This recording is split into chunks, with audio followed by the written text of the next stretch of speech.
One of the worst mass murderers in modern times, Ibrahim Raisi, was president of Iran. That is until his helicopter crashed.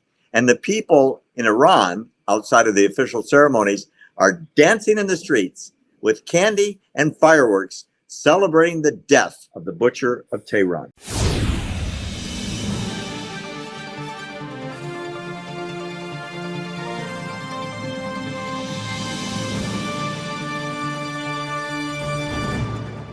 Claire Lopez, one of the most infamous murderers of the last several decades, just died in a helicopter crash in the mountains on the border of Iran and Azerbaijan. And I'm talking about Ibrahim Raisi. I'm curious as to how this might change the world.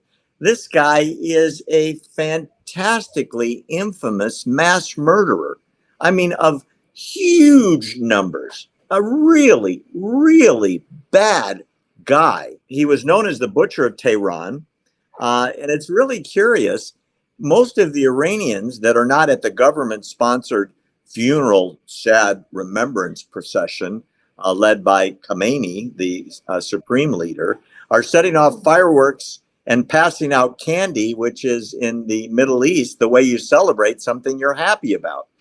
They're passing out candy celebrating the death of the butcher of Tehran, who killed tens of thousands. It's going to set off a succession fight, not only for the presidency, but probably who will be the next supreme leader / dictator for life, because Raisi was in line to take over that job, probably.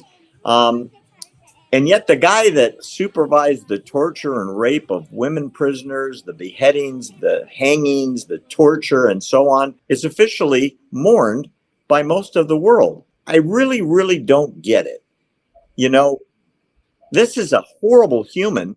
We should be celebrating, not mourning. Don't you think? Yeah, I can't disagree with you. Raisi, Ibrahim Raisi, the lately departed president of Iran, got his nickname, that Butcher of Tehran name.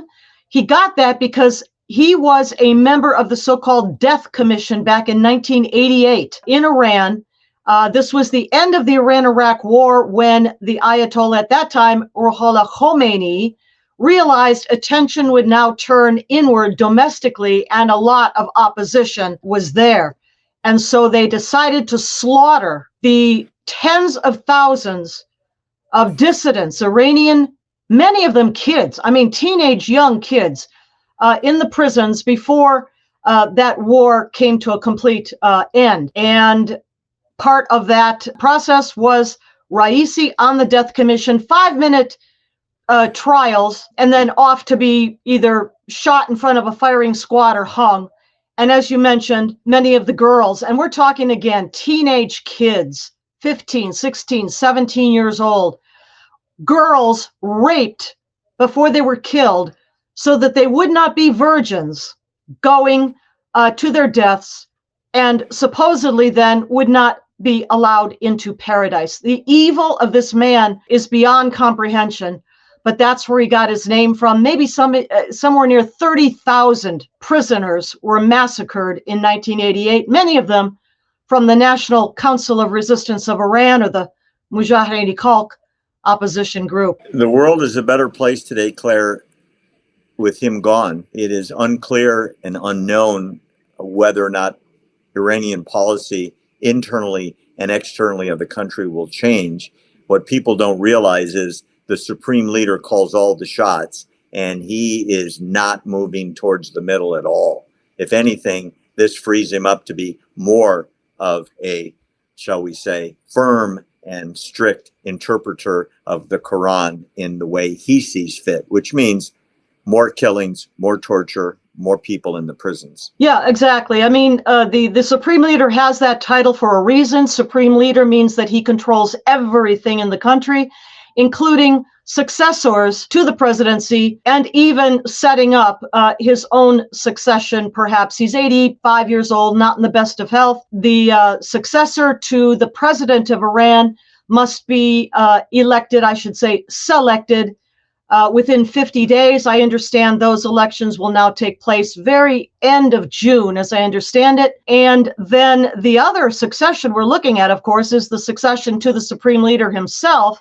At some point, Raisi had been thought to be a leading contender for that. He is now out of the picture, but a strong other contender for that succession position as supreme leader is the Ayatollah Ali Khamenei's own son, Moshtaba Khamenei, in his 50s now. Yeah, and as the elections go in Iran, sort of like the Soviet Union and then Russia, if your name is placed on the ballot by the supreme leader, you win. Well, more to the point, if your name is kept off the ballot, and that's what happened back in 2021, then there is no competition for the selected choice of the supreme leader. Back in 2021, when Raisi came into the presidency, that's what happened then.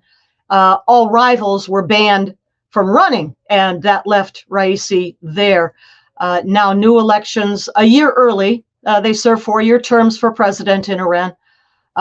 Those elections, again, probably coming up about the end of June.